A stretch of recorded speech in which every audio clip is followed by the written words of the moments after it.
Study with Rajesh Maurya के YouTube channel पे आप सभी का स्वागत है। तो आज आप सबके लिए हम एग्रीकल्चर इंजीनियरिंग या जिसे बोला जाता है कृषि अभियंत्रण का ये लेक्चर नंबर हमारा तीसरा है। इसके पहले हमने आप सबको 3 लेक्चर उपलब्ध करा दिए हैं। तो जितने भी हमारे एग्रीकल्चर के स्टूडेंट हैं उन सभी के लिए ये लेक्चर काफ़ी महत्वपूर्ण बन जाता। और जो बोर्ड पेपर की तैयारी करें फर्स्ट ईयर एग्रीकल्चर, तो बोर्ड पेपर की हम संपूर्ण तैयारी अपने इस यूट्यूब चैनल के माध्यम से आप सबको हम उपलब्ध करा रहे हैं। इससे पहले आप सबको हम 2 लेक्चर उपलब्ध करा दिए हैं, जिसमें हम आप सबको उस चैप्टर का जो फर्स्ट चैप्टर उसके बारे में हम आप सबको बता रहे थे, यानी कृषि यंत्रों के निर्माण में प्रयोग होने वाले पदार्थ।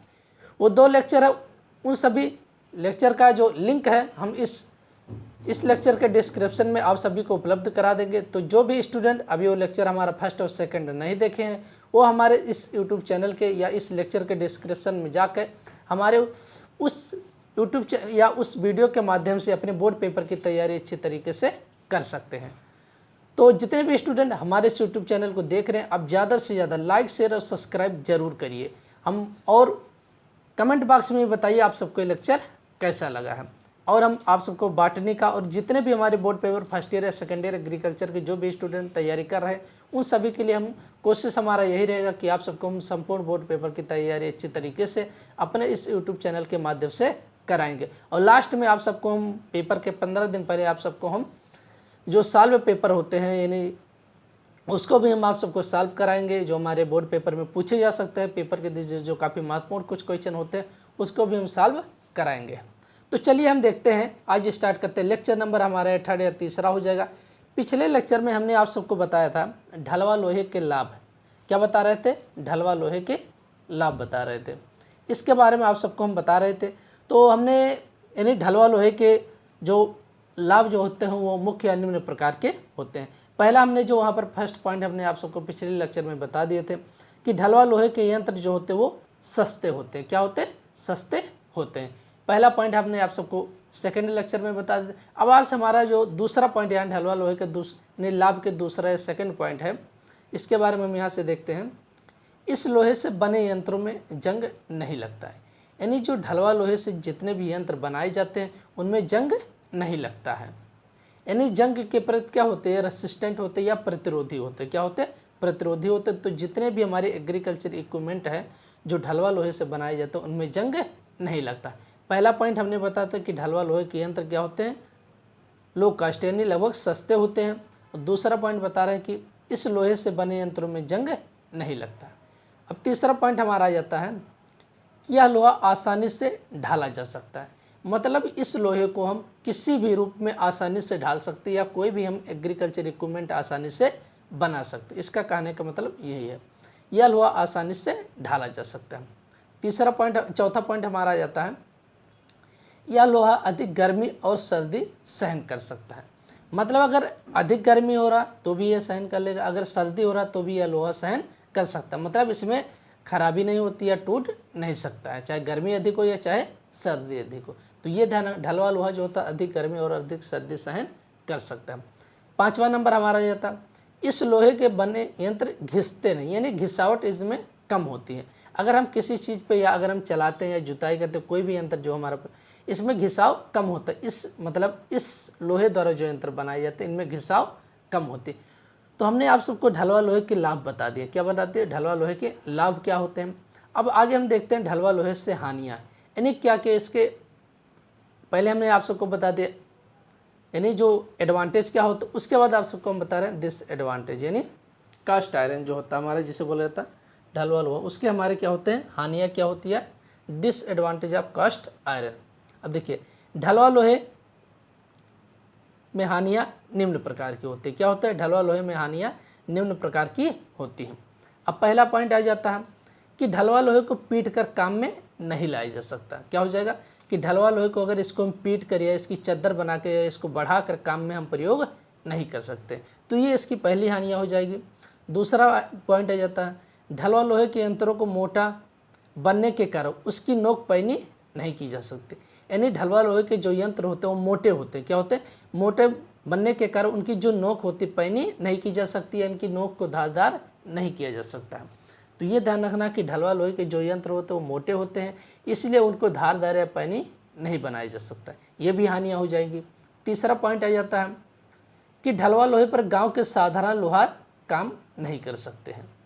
यानी जो गांव के हमारे लोहार होते हैं, जो हमारे गांव के आसपास रहते हैं, वो जो होते हैं ढलवा लोहे पर आसानी से कार्य नहीं कर सकते। तो ये भी इसकी हानियाँ हो जाएगी कि ढलवा लोहे पे गांव के साधारण लोहार आसानी से काम नहीं कर सकते हैं। उसके बाद 4 नंबर आ जाता है कि ढलवा लोहे से बने यंत्र हथौड़े से पीटने पर टूट जाते हैं। यानी किसी भारी चीज़ से या हथौड़े से हम अगर ढलवा लोहे के जो यंत्र बनाए जाते हैं या बने होते हैं, उन पर अगर हम मारते हैं तो ये हमारा यंत्र क्या होता है, टूट जाता है। यानी ढलवा लोहे से बने यंत्र हथौड़े से पीटने पर या चोट मारने पर ये टूट हो जाते हैं, अर्थात ये भंगुर होते हैं। क्या होते हैं? भंगुर होते हैं। अब ये हमारा हो गया ढलवा लोहे के लाभ, हमने आप सबको बता दिया, और ढलवा लोहे की हानियाँ। अब आ जाता है ढलवा लोहे के प्रकार, टाइप ऑफ कास्ट आयरन। क्या हो जाएगा? ढलवा लोहे के प्रकार या टाइप ऑफ कास्ट आयरन। तो ढलवा लोहे मुख्य रूप से 4 प्रकार का होता है। यानी जो ढलवा लोहा होता है मुख्य रूप से अगर देखा जाए तो ये 4 प्रकार का होता है। कितने प्रकार का? 4 प्रकार का।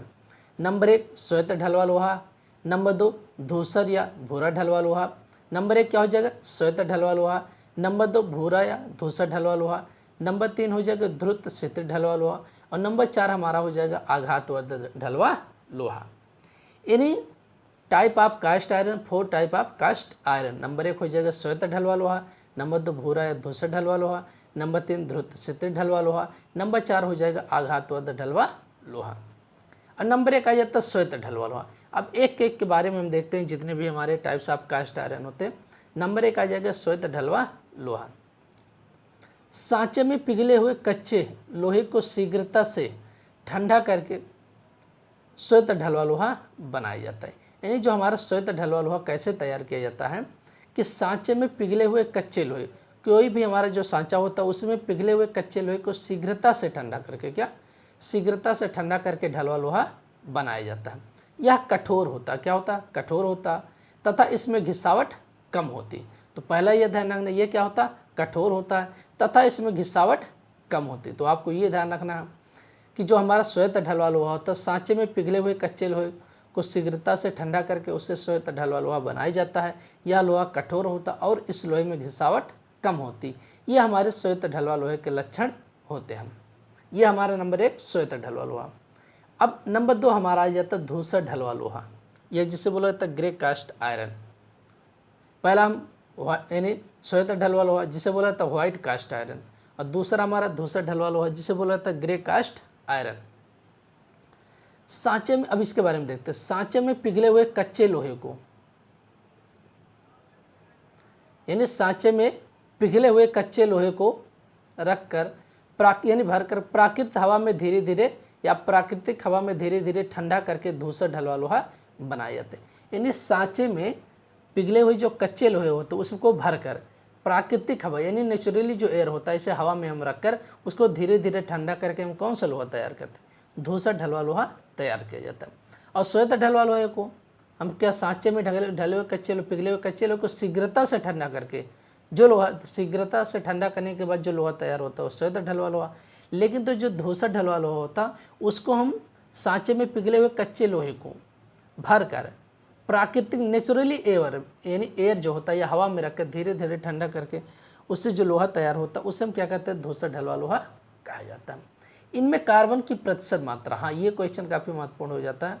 इसमें कार्बन की प्रतिशत मात्रा 3 से 4% होता है। कितना होता है? 3 से 4% होता है। और श्वेत ढलवा लोहे में कार्बन की प्रतिशत मात्रा 2.2 से 4.3% होता है। इसके पहले जो क्वेश्चन था हम उसका आप सबको ऑब्जेक्टिव क्वेश्चन में जो पूछा जाता है कि श्वेत ढलवा लोहे में कार्बन की प्रतिशत मात्रा तो 2.2 से 4.3% होता है। अब तीसरा नंबर हमारा आ जाता है ध्रुत क्षितिज ढलवा लोहा। क्या हो जाएगा? ध्रुत क्षितिज ढलवा लोहा। अब ध्रुत क्षितिज ढलवा लोहा क्या होता है इसके बारे में देखते हैं। ढलवा लोहे को शीघ्रता ही ठंडा कर दिए जाने पर उसकी अधिकांश कार्बन की मात्रा मिश्रित दशा में रहती है। यानी जो ढलवा लोहे को शीघ्रता से अगर हम ठंडा कर देते हैं, क्या कर देते हैं? शीघ्रता से ठंडा कर दिए जाने पर उसकी अधिकांश जो कार्बन की प्रतिशत मात्रा वो मिश्रित दशा में रहती है, मतलब मिला हुआ या मिश्रित दशा में रहती है। इस प्रकार प्राप्त लोहे को ध्रुत शीतल ढलवा लोहा कहा जाता है। मतलब जो हमारा ढलवा लोहा हो तो अगर उसको हम शीघ्रता से ठंडा कर देते हैं तो उसके अधिकांश कार्बन की जो मात्रा या दशा होती है वो मिश्रित अवस्था में रहती। इस प्रकार से जो लोहा प्राप्त होता है उससे हम क्या कहते हैं, ध्रुत शीतल ढलवा लोहा कहा जाता है। इसका प्रयोग मुख्य रूप से हलों के फार व दाबरोधी क्या बनाया जाता है, हलों के फार व दाबरोधी यंत्रों को बनाने में प्रयोग किया जाता है। मतलब जो ध्रुत शीतल ढलवा लोहा का जो प्रयोग किया जाता है वो हलों के फार बनाने में, दाबरोधी व यंत्रों को बनाने में प्रयोग किया जाता है। ये आपका हो गया ध्रुत शीतल ढलवा लोहा। मतलब अगर हम ढलवा लोहे को शीघ्रता से ठंडा कर देने पर उसकी अधिकांश जो कार्बन की प्रतिशत मात्रा मिश्रित अवस्था में रहती है। इस प्रकार जो लोहा तैयार होता है ध्रुत शीतल ढलवा लोहा कहा जाता है। इसका प्रयोग कहाँ किया जाता है, हलों के फार व दाबरोधी व यंत्रों को बनाने में किया जाता है, यंत्रों के दाबरोधी। अब अगला हमारा आ जाता है आघातवर्ध ढलवा लोहा। क्या हो जाएगा, आघातवर्ध ढलवा लोहा। यह लोहा श्वेत ढलवा लोहे के बिना ग्रेफाइट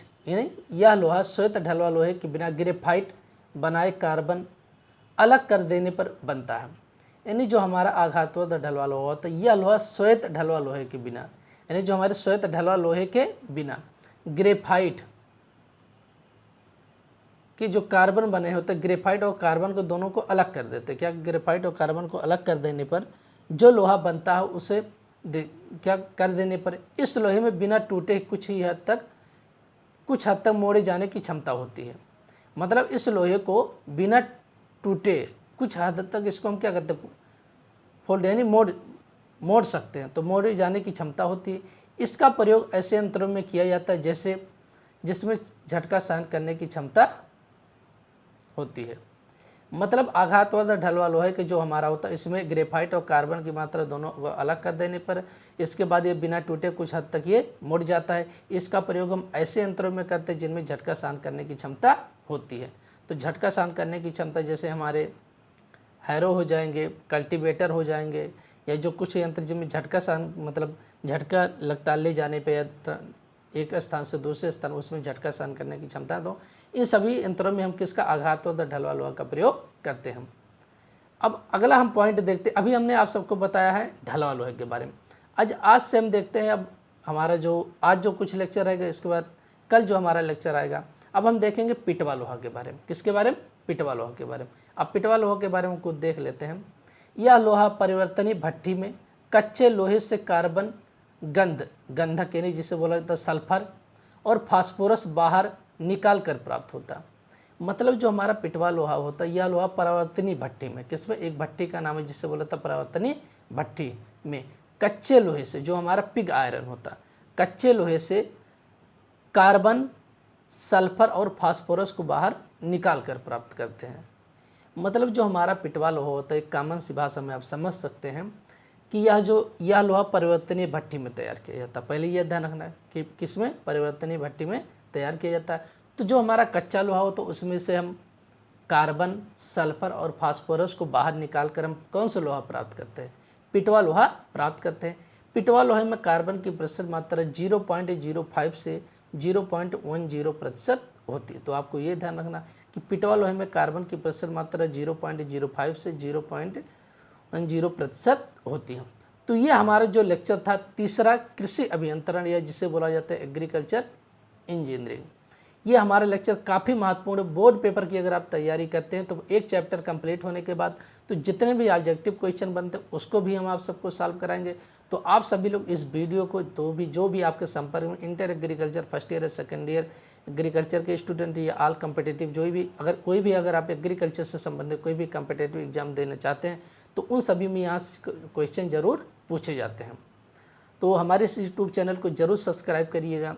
और हमारा एक चैनल आप सबको हम बता दें जीएस जिसमें हम आप सबको पढ़ा रहे हैं जिसका नाम स्टैटिक जीके, उसका भी लिंक हम डिस्क्रिप्शन में उपलब्ध करा देंगे। तो आप सभी लोग भी जो जीएस जो आप कोई भी कम्पिटिटिव एग्जाम देने जाते तो वहाँ पर जीएस या सामान्य ज्ञान या करंट अफेयर्स या जो भी जीएस से संबंधित क्वेश्चन होते हैं या सामान्य विज्ञान पूछे जरूर जाते। तो आप सभी लोग हमारे उस यूट्यूब चैनल को जरूर सब्सक्राइब करिएगा। तो आज के लिए इतना ही रखते हैं, बाकी मिलता है नेक्स्ट लेक्चर में। धन्यवाद।